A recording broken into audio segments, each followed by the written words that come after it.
2019 সালের 18 মার্চ বনানীর এফা টাওয়ারে ভয়াবহ অগ্নিকাণ্ডে মানুষের জীবন বাঁচাতে নিজের জীবন হারান ফায়ার ফাইটার সোহেল।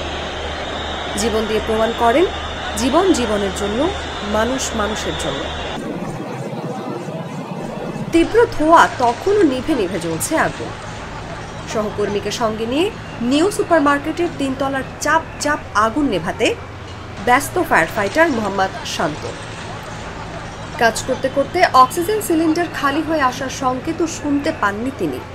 জ্ঞান হারানোর পর সহকর্মীরা উদ্ধার করে শেখ হাসিনা জাতীয় বার্ন ইউনিটে ভর্তি করেন তাকে। শান্ত ছাড়াও সেদিন আহত হয়েছিলেন আরও প্রায় 14 জন ফায়ার ফাইটার। এছাড়াও চট্টগ্রামের সীতাকুণ্ডে কন্টেইনার ডিপোতে ভয়াবহ অগ্নিকাণ্ডের ঘটনায় নিহত হয় 7 অগ্নিনায়ক।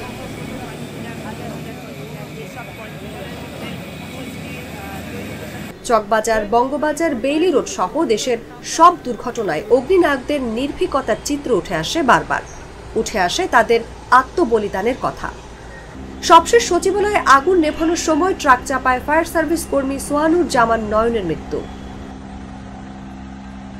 আগুনের লেলিহান শিখার সঙ্গে প্রতিনিয়ত লড়েন সোহেল, শান্ত, নয়নরা। জীবনের ঝুঁকি নিয়ে নেভান আগুন উদ্ধার করেন তাজা প্রাণ।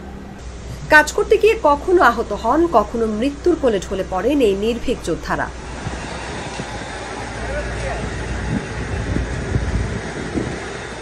কিন্তু যারা নিজের জীবন বাজি রেখে অন্যের জীবন বাঁচাতে কাজ করছেন, কেন নেই তাদের জীবনের কোনো নিশ্চয়তা? ফায়ার ফাইটারদের বড় একটি অংশ আসে সমাজের নিম্নবিত্ত পরিবার থেকে, যারা কখনো অনিয়মের সঙ্গে জড়িত থাকে না, বরং বলি হয় অনিয়মের। আর অনিয়মকারীরা থেকে যান ধরা ছোঁয়ার বাইরে। প্রতিটি ঘটনার পর বারবার প্রশাসনের দিকে আঙুল উঠলেও কোনো সমাধান মিলছে না কেন? রাত দিন, ঝড় বাদল, প্রকৃতি যত বিরূপী থাকুক, 999-এর এক কলেই ফায়ার ফাইটাররা ছুটে যান ঘটনাস্থলে, হয়ে ওঠেন মানুষের আশা ভরসার জায়গা।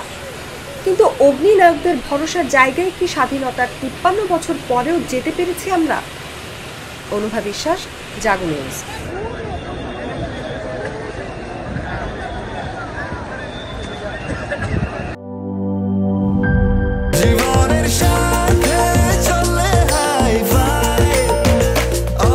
স্বাস্থ্যকর অল টাইম, সব সময় অল টাইম হেলদি লাইফ।